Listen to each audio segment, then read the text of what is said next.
this video, we're going to talk about learning outcomes, assessment, and quality standards. These come from the systems space in the 5 spaces for design and education.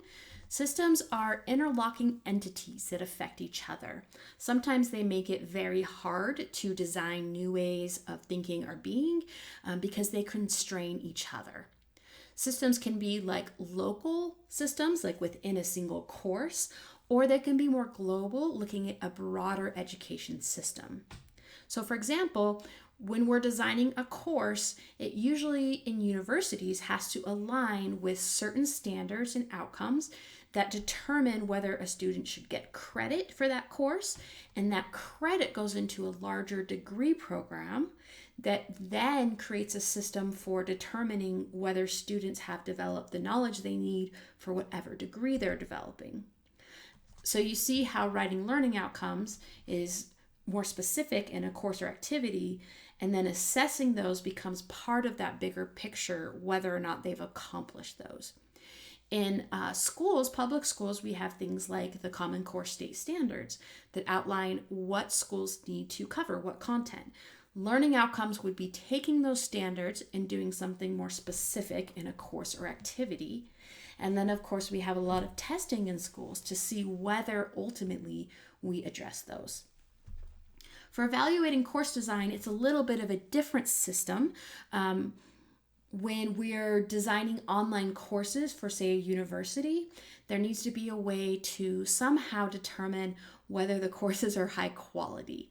It's a challenging thing, and we'll talk about the challenges with it, but it's a way to make sure things are accessible and such so that they can serve the university system. So, learning outcomes. We're going to use this format for learning outcomes. It's not the only one, but I think it's one that's useful. So basically we're saying after a condition, such as after completing this course or this activity, students will be able to do something according to some criteria. So here's an example. If we have some type of standard, this is actually from the ISTE standards for students in their technology literacy, students evaluate the accuracy, perspective, credibility, and relevance of information, media, data, or other resources. So right here, this is our first step, the condition. After visiting the media awareness exhibit, so that's saying this is what the activity is going to be. Students will be able to, this is the action, to determine whether an article they see on social media is from a trusted news source.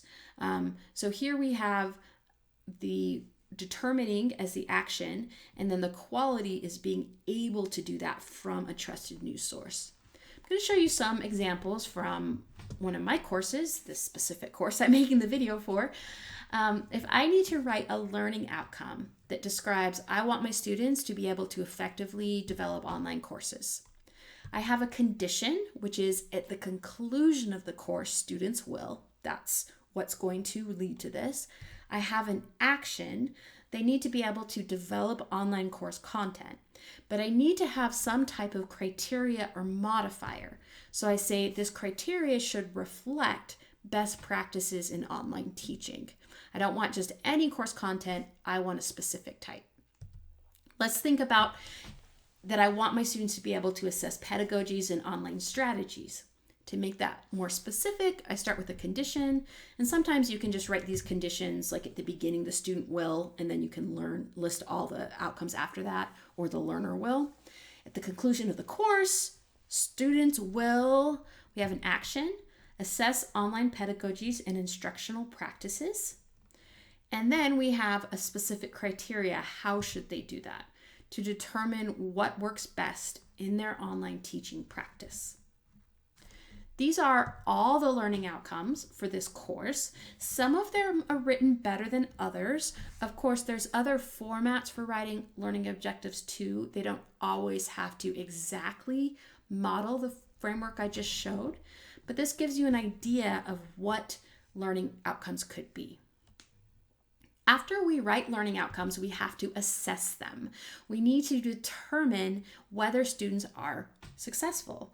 And actually, sometimes it helps to actually write the assessments first and then the learning outcomes if it helps you to think backwards. Because sometimes it's like, I want my students to be able to pass this test or do this thing. So then I'm going to think what learning outcomes will match to that. People do it both ways. So why do we assess? We want to continually adapt and refine instruction. As I'm teaching, I want to be able to determine how well students are learning, what I want them to learn, so that I can adapt as I go. I want to be able to identify individual students who are struggling. I want to support student reflection and self-directed learning. So if there's a way to do an assessment so that students are able to see their own progress or assess themselves, that's ideal. And then I want to actually evaluate the learning design of the course and my own teaching to see how well I accomplish my goals. There's two main types of assessment. One is formative. So I like to think of this as like a cooking show. Formative assessment is while the cook is cooking, they smell the product, they might taste it, and they might taste it and say, oh, that needs more salt. That was a formative assessment. It's an assessment you make when you can still make adjustments that impact the outcome. Summative is more at the end of something. So we present it to the judges and the judges give us feedback. At that point, we can't necessarily make changes, but it helps us look back on the whole course, and it probably informs future course design and teaching. It's not really one or the other. It's really more of a spectrum of assessments. So we have different types. We can have quiz and tests, discussions by looking at how students are talking about the topic. That gives you information. That could be a formative assessment or even summative. When we ask students to write a paper, complete a project, all kinds of assessments. They're ways of getting information that you can use to determine how well students are learning. This is specifically important in online learning because you have to be more intentional about it. In a classroom, you can kind of observe students and see what they're doing, where they're looking, what kind of questions they're asking. Online, you don't have as much of that personal observation. So you have to figure out ways you're going to get information back on how they're doing. So it's important to think carefully about that. Okay, now a different type of system. How do we evaluate whether an online course is a quality course? This is a challenge as online learning has developed and more universities have these online programs. They somehow want to make sure that these courses are quality courses. So they've had a whole bunch of different frameworks come out. You can see here different years. There's actually a newer Quality Matters. Some of these, there's probably newer ones as well. Sections are like the areas of standards and like the number of standards. So you see some of these, this one is 184. These are kind of how we can check off whether or not they meet certain standards. We're going to focus on Quality Matters because that is one of the most used ones and one that if you're going to become an online learning designer, you need to be very familiar with. QM standards cover these topics like course overview introduction, making sure you have the learning objectives or competencies that you're assessing and measuring, your instructional materials are high quality, you're having learning activities and supporting that interaction, you're using technology appropriately, you're supporting learning, and then you're providing accessibility and usability so that those with disabilities have or using assistive devices have equal access to the course. So the idea with Quality Matters is that we can somehow make sure that we meet all this criteria. And it's good criteria. For example, we've talked about how learners really struggle with online courses. So by adding in that learner support, that's a way to address that. It takes very intentional and detailed time to do so, to create this. And so it's not always possible to do when you're creating courses on the fly, but it's a good way to check and create more standardized quality courses that can be used multiple times. So the benefits of these, we have that consistency, and that can be good for students because they always know what a course looks like. It can also be a little boring, but in a lot of ways, it helps the focus stay on the content. It's a way to assure that we're paying attention to that accessibility and student support, something that might not always be on our mind because we don't necessarily pay as much attention to it in face-to-face. It's a relatively easy way to evaluate online course quality. I say relatively because there are a lot of standards you have to pay attention to, and so it can take some time to really evaluate.